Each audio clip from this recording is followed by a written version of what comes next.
Chapter 17, By All That's Holy.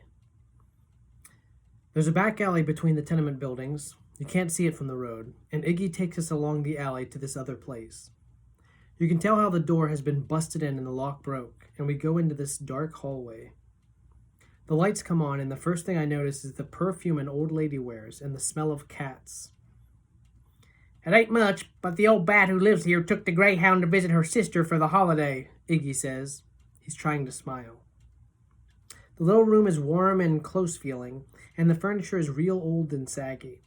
There's a big old TV with a doily on the top, and an empty goldfish bowl, and piles of newspapers tied up neat with string, and a Bible on this little table by the TV. Also, there's this trick picture of Jesus on the wall, where his eyes keep following you, and you go cross-eyed looking at it. "Ain't much worth taking," Iggy says. My father's looking around, making sure the curtains are closed. "You think I'd steal from an old woman?" he says. Iggy shakes his head. "I sure don't." "Never you mind," my father says. "This'll do in a pinch, until we get started." "I better get back to Loretta." "You do that." My father watches the door shut behind Iggy, and he doesn't say anything. I'm just standing there in the middle of the room because I don't know what he wants me to do. "Make yourself comfy, boy," he finally says. "I'm going to check we have a back way out." I'm looking at the door we came in by, just looking, when all of a sudden he's there behind me, and I feel the cool air of him on the back of my neck. "You wouldn't lie down on me now, would you?" "No, sir, I wouldn't." "Sit down," he says. "We need to talk, man to man." I sit down in this old lady chair that's so soft, I almost sink through the floor, and I'm wondering what happened to the cats. Maybe she took them with her to visit her sister. Or maybe Iggy let them out and they can't get back in. He leans over me and puts his big hands on the arms of the chair, and he says, "Now your grandparents say you're nothing but a dysfunctional retard, but no kin of mine is a retard, and that's a fact. So first thing, you've got to start acting smart. Use your head. We've got a situation going here, boy, so the way to handle it, you just do exactly what I say. No matter what. Understood?" "Yes, sir." His hand shoves through my hair, and I can feel how strong he is, even though he doesn't hurt me. "That's good," he says. "That's real good." He goes into another room, and I can hear a door banging and stuff being moved around, and when he comes back, he's got this rope in his hands. "A boy who doesn't know his father might be dumb enough to run away," he says. "We can't have that, can we?" "No, sir." "No, sir, what?" "No, sir, we can't have that." What he does is tie me up. He ties up my feet and hands, and then he loops the end of the rope around his waist. "I'm taking sack time while I can," he says. "If you're as smart as I think you are, you'll get some shut-eye too." He turns out the light and lies down on the floor beside the chair, with just his arm for a pillow, and for a long time I can't tell whether he's asleep or pretending. Then I decide it doesn't matter. If I move, the rope will surely wake him. It seems like we're frozen inside that room, even though the air is warm and stuffy. The soft chair keeps a hold of me. I'm not strong enough to get up.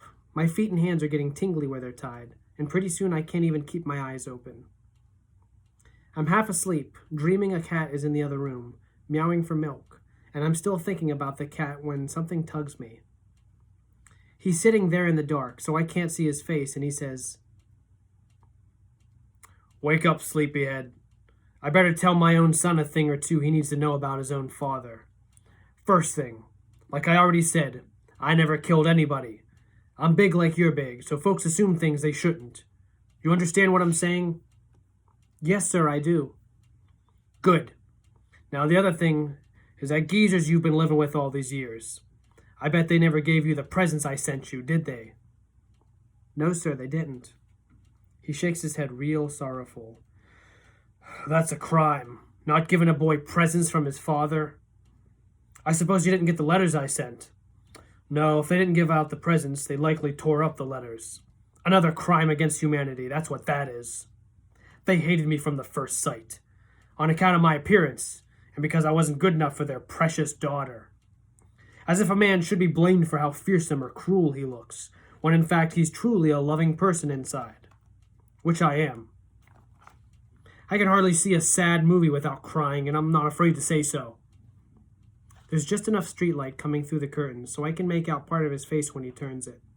You can see where there's a wet spot in his cheek, and he brushes it away. I've been locked up like an animal, he says. Every single night I cried myself to sleep, and that's a fact. Killer Kane, that's just an unkind nickname they hung on me. You know how kids can be mean in school? Mean as animals. It was like that, only they weren't kids. These were adults who should know better, except they're so ignorant and hateful they believe the worst. His voice is sort of ragged, but you can't help but listen to him. You follow the words up and down like you're riding through the mountains, and you can't see to either side. All you can see is the road just ahead. A great injustice was done to me, boy, he says. What those people did, they stole my life. They took years away from me. Might as well have cut out my heart with a knife. That's how it was to lie awake each night and think about the injustice that was done to me. They'd blame me for all the wrongs in the world, those people. By which I mean the geezers, her folks that always hated me, and of course the police who failed to see the truth of the situation. He stops to rub away another stream of tears. There's no crying in his voice. You can't hear it there, but sure enough the tears are all over his face, slick and shiny in the pale, pale light. I woke up just now worrying that you might wonder why I never did mention her, your mother. You might still be thinking the wrong way on that, and believe what they told you. You being such a tiny little thing when it happened. How could you know the truth of it? He gets up then, and he goes over by the TV set, far enough so the rope is tugging at me. Then he's back and he's got a book in his hands.